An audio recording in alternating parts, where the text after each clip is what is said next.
Welcome back, Giants fans. So week 2 of the preseason for the Giants is over. The bad news is they're now 0-2. Doesn't really matter. It's the preseason. But the good news is that we're now more than halfway through preseason. There's only 3 games this year.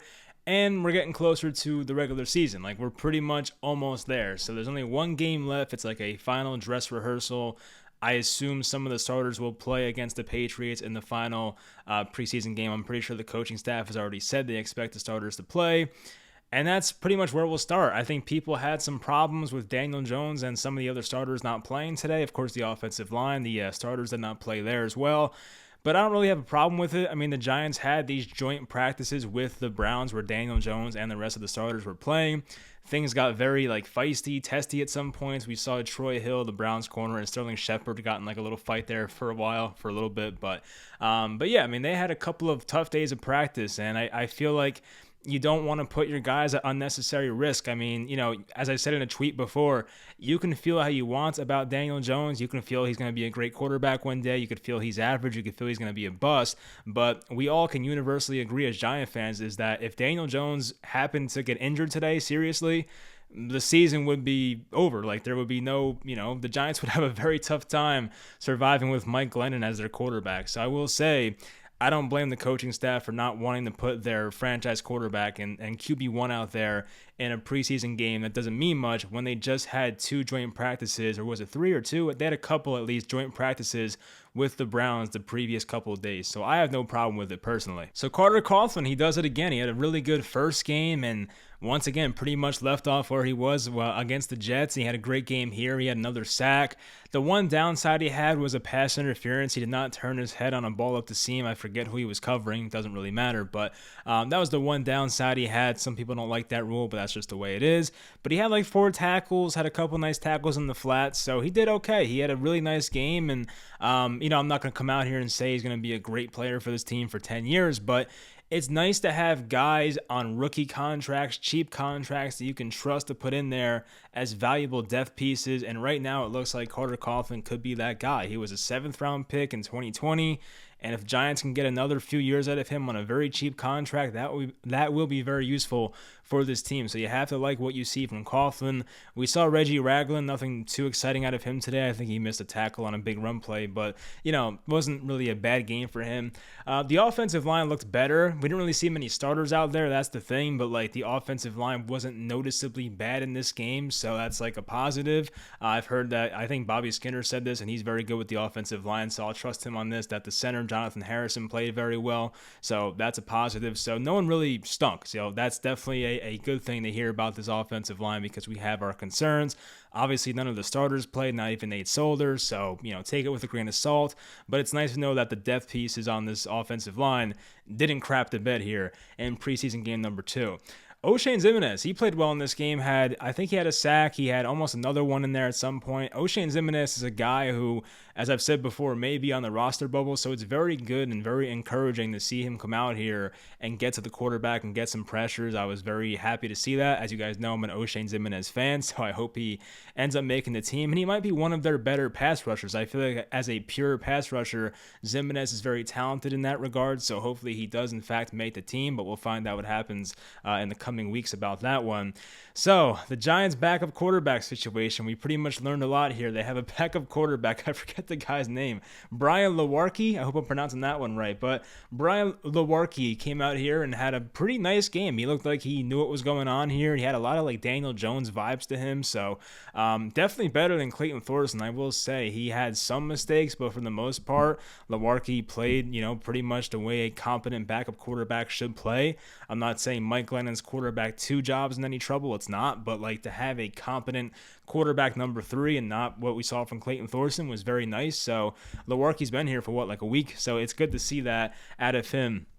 Devontae Booker, he looked better. I mean, the first preseason game, he looked like he was stuck in slow motion, stuck in the mud, and I was like, oh my God, is this Jonathan Stewart all over again? But this week, he looked a lot better, I will say. We'll look at his stats real quick here. He was 6 for 27, 4.5 per carry, 1 rushing touchdown. He leaped over the goal line, so that was nice to see. On the receiving end, I know he had a catch. He had 2 catches for 13 yards. So, he's not going to be the main back as long as Saquon's healthy, but to have, once again, a competent backup running back, that's good to know, and he's on a 2-year, $6.5 million deal. So you would expect that that Devontae Booker, when asked, will give you, 5, 6, 7 good touches every game. That's what we hope, at least. That would definitely help the Giants offense. That definitely needs all the weapons they can get, as we know. David Sills, he strikes again. He didn't have the biggest game. I think it was 3 catches and 31 yards. Yeah, 3 catches, 31 yards, but he did score a touchdown. He had more of a fade route, showed that big body, came back to the ball, made a nice catch. So I think David Sills should make this roster. CJ Board may have a role as a return guy on this team, but I think David Sills, and of course Dante Pettis is there as well, but I think David Sills, based on the way he's played, he's looked like the best guy out there out of that group of 3 guys I just listed. Who else we have? Bachman, Damian Willis. I think out of those guys, I'm pretty sure David Sills has had the best preseason so far. So I hope David Sills makes the team. As I said, he brings a different element to this team. The size, he's 6'3", outside receiver. So I feel like we have enough inside slot guys on this team aside from Kenny Golladay. So why not bring in David Sills, who could be like Kenny Golladay insurance, if you will, in case Kenny Golladay, God forbid, goes down with an injury. Not saying he'll replace Kenny Golladay, but at least he'll have somebody out there that you can just put in if you have to. So that's definitely good to see out of David Sills, and hopefully he does make the team. So the Giants, this morning I woke up, and there was rumors going around, I think Adam Schefter said this, that their backup kicker, Ryan Santoso, don't know if I pronounced that one right, but some teams are interested in trading for him. So that's definitely interesting. If the Giants can get anything for a kicker, you would love to see that. Of course, we have Graham Gano under a new contract, so he'll be here for the next couple years at least. But if the Giants can get something for a kicker that they're not going to use, that's very nice to hear. But of course, I have PTSD because the Giants once let Brandon McManus go. He went on to have a nice career with the Broncos, still playing there. So, I kind of have PTSD with that stuff. But of course, Graham Gano is not going to go anywhere. If they get a 6th or 7th round pick even for their backup kicker, I would take that for sure. So that was some interesting news to wake up to this morning. Well, I woke up very late today. I would say noon at 12:30 or something. I woke up today. But Sam Beal, Devontae Downs. I mean, my goodness.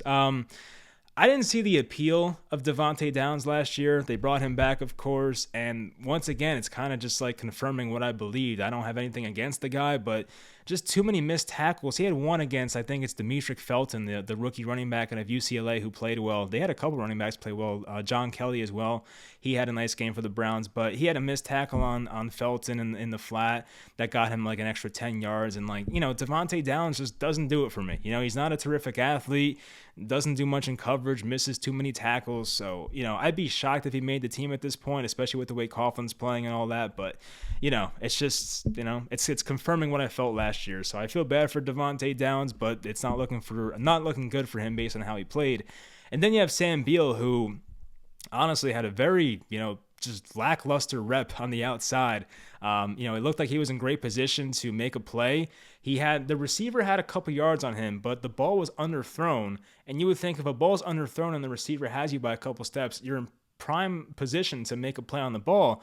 But Sam Beal gets undercut by the receiver, and the receiver catches it and goes on for a few extra yards.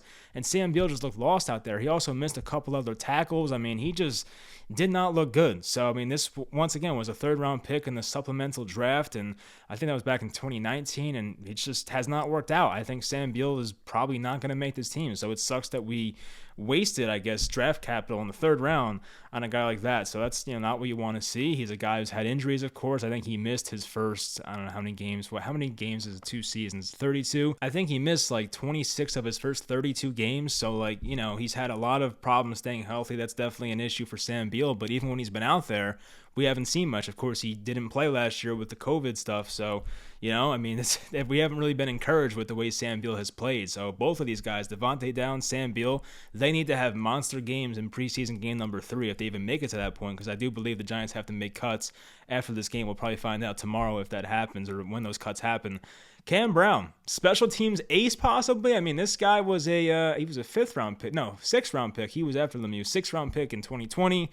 And Cam Brown, whether it's, kick coverage, kick returns, punt returns, a gunner on punt teams, he's been very good. He had the first 2 tackles on special teams today for the Giants. And I feel like Cam Brown, he has potential as an outside linebacker one day. He's still 23 years old, I saw.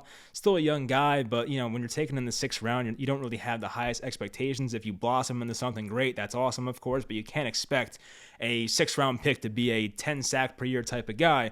But the Giants look like they found a keeper here on special teams at least, and this goes back to what I was saying about Carter Coughlin. If you can get a cheap guy, a 6th-round rookie on a 4-year contract making 6 figures per year, it's a great team deal. If you have a guy like this playing on special teams at a very high level, like Cam Brown is, that's a very useful player. It's not going to win you a Super Bowl, but it helps build to a championship type team. So, it's nice having Cam Brown's on this roster, and he's been playing very well on special teams.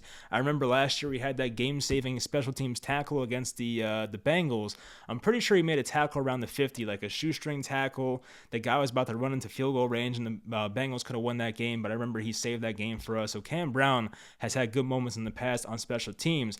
So that'll pretty much do it. How long have we been going on here for? So this is over a 10-minute video. I did not realize how long I was rambling for. But yeah, the Giants play their next game on 8/29. I believe that's next Sunday at 6 p.m. I was going to stream that game for you guys, but I do have a fantasy draft that day. I don't know what time it starts. If I have time, I'll try to do like the first half. I'll let you guys know. I'll keep you guys updated with that stuff. But they play New England. I expect to see the starters for at least a quarter, so we will see some starters out there. That's what we've been told, basically, so we'll find out what happens with that. But hopefully we see Daniel Jones for the first time and see some more creativity with the offense. I will say Jason Garrett's play calling was not horrendous today. I saw a lot more like better route concepts and bootlegs and things like that, so I was a bit more satisfied with the play calling. It wasn't terrible today, so maybe as the weeks go on, they will show more and it will get better and better. We'll find out. But they do play New England a week from now at 6 p.m. So hopefully you guys enjoyed this video. Once again, I'll let you guys know about the streaming the game next week. I wouldn't count on it, but if I have any time to do that, I will do that. So hopefully I do get the time to do that. But anyway, hopefully you guys enjoyed this video, and I'll talk to you guys next time.